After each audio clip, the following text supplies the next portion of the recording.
Arrancó el tercer tiempo en el Congreso, no solo con nuevas direcciones en el Senado y la Cámara, sino con un mariscal de campo que busca anotar muchas victorias para el gobierno.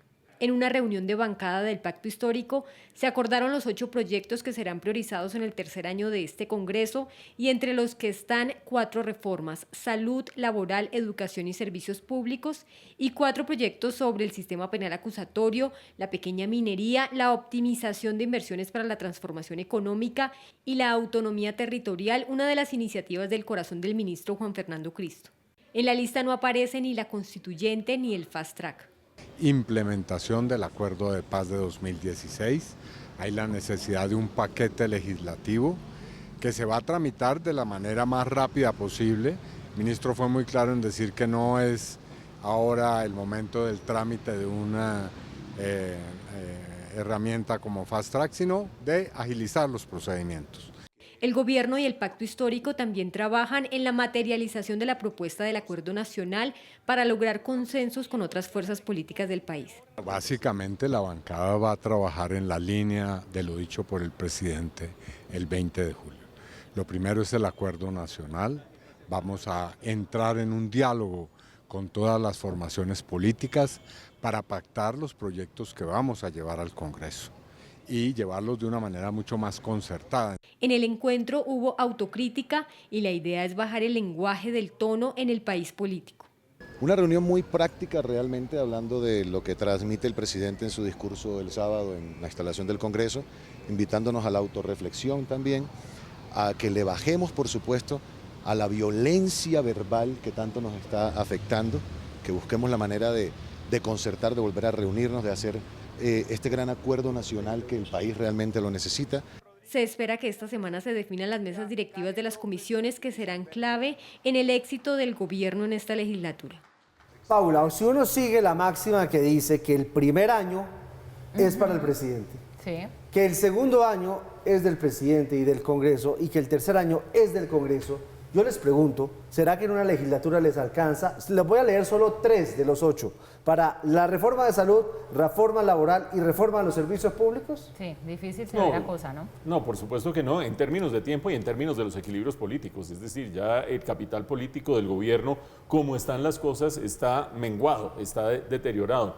Sin embargo, hay un aspecto que yo no soslayaría.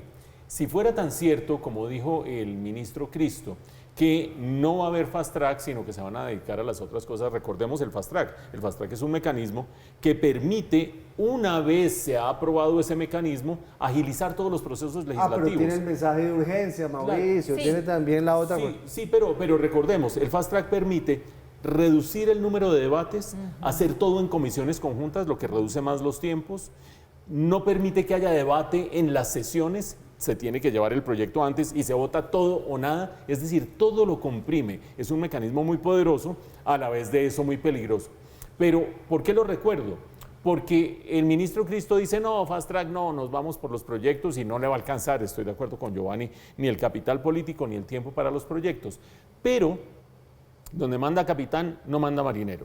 Y en el discurso del presidente Petro, en la instalación del Congreso, dijo que quería fast track. Entonces, ¿qué? El ministro del Interior dice que no, fast track no. El presidente dice que quiere fast track, pues el presidente cambia de parecer con mucha frecuencia, eso es cierto. Pero yo creo que sí van a pelear el fast track, no solo por la rapidez para pasar proyectos, sino porque podría servir para pasar otra clase de proyectos que no están enunciados en los 8 que vieron ustedes allí. Con la paz cabe cualquier pretexto político, incluso la posibilidad de pedir eventualmente la opción de una reelección. Todo eso podría caber en el fast track.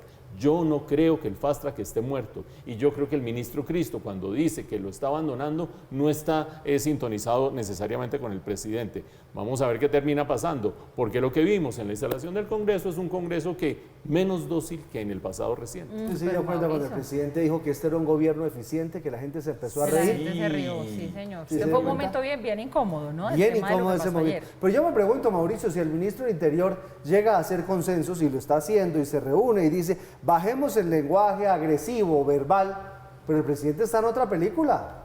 Claro, y pues, tiene que estar coordinado, si no, esto no va para ningún lado. Esa ha sido la historia, entre otras cosas, con todos los matices y las diferencias que uno quiera, esa fue la historia del ministro del Interior, Luis Fernando Velasco, porque acuérdense ustedes, pues sí, digamos que Cristo tiene su estilo, Velasco tenía su estilo, Prada tenía su estilo, pero en todos los casos tenían que amanecer, madrugar, a ver qué decía el presidente en Twitter, a ver si les había desautorizado lo que habían dicho y acordado el día anterior Es con muy los complicado, partidos. pero yo les voy a decir una cosa, con o sin fast track, yo lo que sí les puedo decir es que se avecinan vientos muy movidos en el Congreso, porque la primera reforma que van a impulsar es la de la salud, que ya de entrada pues viene de unos debates que fueron muy complejos. Luego la reforma laboral, y está como en sexto punto, la ley estatutaria de educación. Ojo que este no es un asunto menor, ahora en manos de un nuevo ministro, que es el ministro Rojas. Que sí, es un ministro que además ha brillado por... Bueno, en Esto va a fin. estar movidísimo. Pero le sumo otra tareita. Resulta que la bancada del Pacto Histórico anunció que logró un acuerdo, como si fuera poco el reto del Congreso, para impulsar la creación de un partido político que reúna